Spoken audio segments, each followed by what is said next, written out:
Hello po, mabiyayang umaga po sa inyong lahat. Ngayon ipapakita ko kung paano i-deep clean, e-cleaning ang tawag dito, monthly e-cleaning. Ngayon, dito sa machine niyo may settings. As you can see, may settings dyan. And then e-cleaning. You have to hit the e-cleaning button. Yes with instruction or no instructions. Since alam ko na to, palagi akong no. But for those people na ngayon palang gagawin, you have to hit the yes instruction. And this is all of the things na kailangan nyo. You need tape. Ito yung cleaning tank na replacement mamaya para dun sa filter. You need glass with half water first. Gunting. Itong stopper na red. Dalawang cleaning. Ito yung citric acid, which is the food grade citric acid na mabibili nyo din sa Inagic. And you have your cleaning tank here. Okay? What we do now first, itong dalawang citric acid na to, since 8 plates siya, kasi sa 3 plates, 4 plates, 7 plates, isa lang.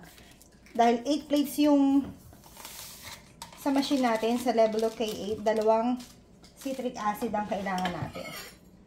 And then, kailangan ma-dissolve. Fully dissolved dapat siya. Then, mamaya na kayo mag-add, mamaya na kayo mag-add kapag nailagay nyo na dito sa cleaning tank.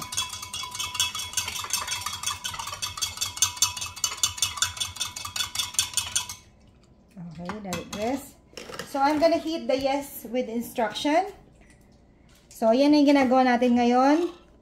Na-dissolve na natin yung citric acid dito sa water. Ilalagay na natin siya sa cleaning tank.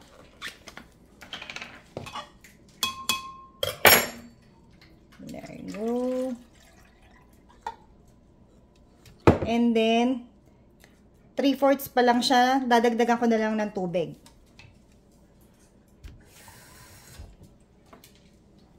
Yan. And then, ilak ninyo.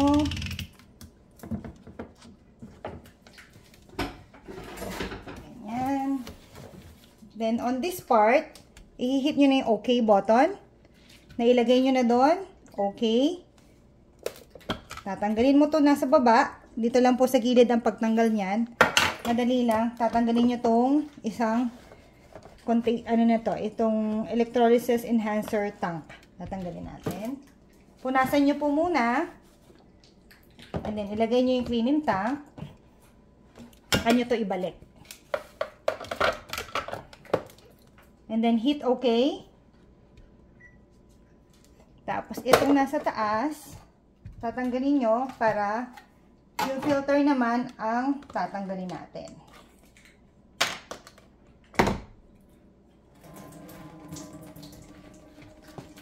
So, dahil yung filter, ayan, lagay muna natin dito sa side. Itong hose na to, ilagay mo na yung red na stopper. The reason being, meron akong tape kasi minsan natatanggal yan. So, useless ang paghihintay ninyo. Uulitin nyo lang. Kaya kailangan may tape kayo. Para make sure na hindi mawawala yung citric acid sa loob. And then, punasan nyo muna to. Itong replacement ng ano ninyo, ng filter, papalit nyo doon. Tapos, i-latch nyo ulit, ibalik nyo to. Yan. And then, hit OK. Tapos, yun na, i-ano na natin tong stopper. Hit nyo ulit yung OK button. And then, this one, kung mapapansin ninyo, yan. Pag in-start nyo yan, start. May 3 hours kayo. Usually, bago ko to gawin, kumuha na ako ng water namin. Kumuha na ako ng gagamitin namin for at least 3 hours. Pero ako, ginagawa ko to overnight. Overnight ko siyang ginagawa. Para lahat ng mga debris, yung mga white, mga calcium belt dito, which is very safe naman, kung mapapansin niyo dun sa mga bottles ninyo, like this one, halimbawa, nagpuputi siya, it's very safe to drink kasi it's ionized calcium na. Nagpa-astro na siya sa ionization. It's just so happen, yung iba natataranta. Yun nga lang kaya kung gusto ninyong linisin, ito po yung pinaka the best way for e-cleaning monthly. At least monthly. I do it personally weekly kasi I give away lots of water for people na gustong makatikim for free. Tapos, after ng 3 hours na to, bibigyan ka rin niya uli ng instruction paano mo gagawin. Natatanggalin isa-isa and then magra-run siya for 300 seconds, which is 5 minutes ng i-run niya siya ng water.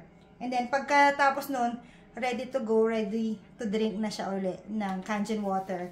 Mas mataas na uli yung supply ng alkalinity, mas mataas na uli yung supply ng antioxidant and super hydration property ng ating Kangen water. Thank you so much. Any question po, just message me at 587-984-9880 via SMS, Viber, and WhatsApp. Again, my name is Tekla, and I am currently residing at Grand Prairie, Alberta, Canada. Your legit distributor of Enagic. Thank you so much and have a wonderful day.